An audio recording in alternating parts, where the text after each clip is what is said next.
कहा जाता है, जब अधर्म अपनी हद पार कर ले, जब इंसान खुद को भगवान से बड़ा समझने लगे, तब एक चक्र घूमता है। नजर नहीं आता, लेकिन उसका असर पूरी सृष्टि को हिला देता है। ये कहानी उसी चक्र की है, सुदर्शन चक्र। बहुत समय पहले की बात है। आर्यावर्त की सीमाओं पर बसा था एक विशाल और समृद्ध राज्य, विजयगढ़। इस राज्य का राजा था राजा शत्रुवीर। उसके पास सेना थी, सोना था, विद्या थी और शक्ति थी। लेकिन जो उसके पास नहीं था, वो था विनम्रता। शत्रुवीर मानता था कि देवता सिर्फ डर पैदा करने की कहानियां हैं। उसने यज्ञ बंद करवा दिए, मंदिरों पर कर लगा दिए, ऋषियों को अपमानित किया। जो भी उसका विरोध करता, उसे दंड मिलता। धीरे धीरे राज्य में पूजा बंद हो गई, घंटियों की आवाज थम गई और लोगों के दिलों में एक अजीब सी खालीपन भर गया। एक दिन राजा ने दरबार में घोषणा की, अगर विष्णु सच में रक्षक हैं, तो आज रात वे मुझे रोक कर दिखाएं। पूरा दरबार सन्न रह गया। उसी रात राज्य की सीमा पर एक ब्राह्मण आया।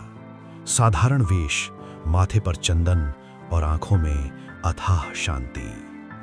वो जमीन को छूते थे, लेकिन ऐसा लगता था जैसे वो जमीन का नहीं है। वो सीधे महल पहुंचा। राजा ने उपहास किया, क्या चाहिए?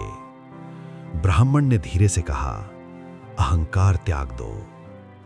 राजा हंसा, अगर नहीं किया तो? ब्राह्मण की आंखें खुली। उनमें डर नहीं था, केवल सत्य था। तो चक्र चलेगा। राजा ने उसे भगा दिया, लेकिन उस रात कुछ बदल गया। हवा भारी हो गई, आसमान पर बादल बिना बरसे गरजने लगे, चांद का रंग पीला पड़ गया। राजा अपने कक्ष में सोया हुआ था कि अचानक पूरे महल में कंपन होने लगा। दीपक बुझ गए, दरवाजे अपने आप बंद हो गए और तभी महल के बीचों बीच एक प्रकाश प्रकट हुआ, घूमता हुआ, तेज, अग्नि से भरा, सुदर्शन चक्र। उसका प्रकाश दीवारों पर धर्म ग्रंथों की छवियां बना रहा था। यज्ञ, ऋषि, बालक कृष्ण और युद्ध भूमि। राजा का शरीर कांपने लगा। ये क्या है? उसने चीख कर पूछा। आवाज गूंजी, ये वही है जिसे तूने नकारा। राजा पीछे हटा। मैं राजा हूं, मैं सर्वशक्तिमान हूं। चक्र की गति तेज हो गई। शक्ति सेवा के लिए होती है, अहंकार के लिए नहीं। राजा ने तलवार उठाई, लेकिन तलवार हवा में पिघल गई। मुझे एक अवसर दो, राजा रो पड़ा। चक्र रुका। पूरे महल में सन्नाटा छा गया। फिर आवाज आई, सुदर्शन अवसर नहीं देता, वो केवल फल देता है। अचानक राजा के सामने उसके कर्म प्रकट हुए। जलते हुए मंदिर, रोते हुए बच्चे, भागते हुए ऋषि। राजा की आंखों से आंसू बहने लगे। मैं नहीं जानता था, उसने कहा। अज्ञान भी अपराध है, आवाज आई। चक्र फिर घूमने लगा, लेकिन तभी महल के बाहर एक वृद्ध साधु प्रकट हुआ। उसने जमीन पर दंडवत किया। हे नारायण, हे राजा का नहीं, राज्य का विचार कीजिए। चक्र रुका। एक क्षण के लिए समय थम गया। आवाज बदली, अब उसमें करुणा थी। यदि राजा बचे तो राज्य सुधरेगा। साधु बोला, यदि राजा बदले तो राज्य बचेगा।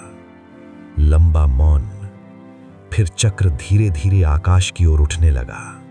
प्रकाश कम हुआ, हवा सामान्य हुई। राजा गिर पड़ा। सुबह हुई।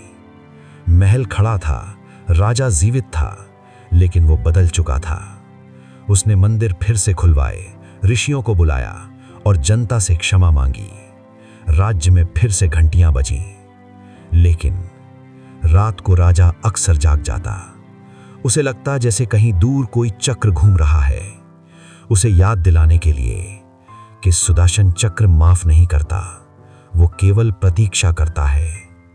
और आज भी जब कोई सत्ता में धर्म भूल जाता है, तो कहीं ना कहीं एक चक्र धीरे धीरे घूमने लगता है। दिखाई नहीं देता, लेकिन सब कुछ देखता है, क्योंकि सुदर्शन चक्र न्याय है, समय है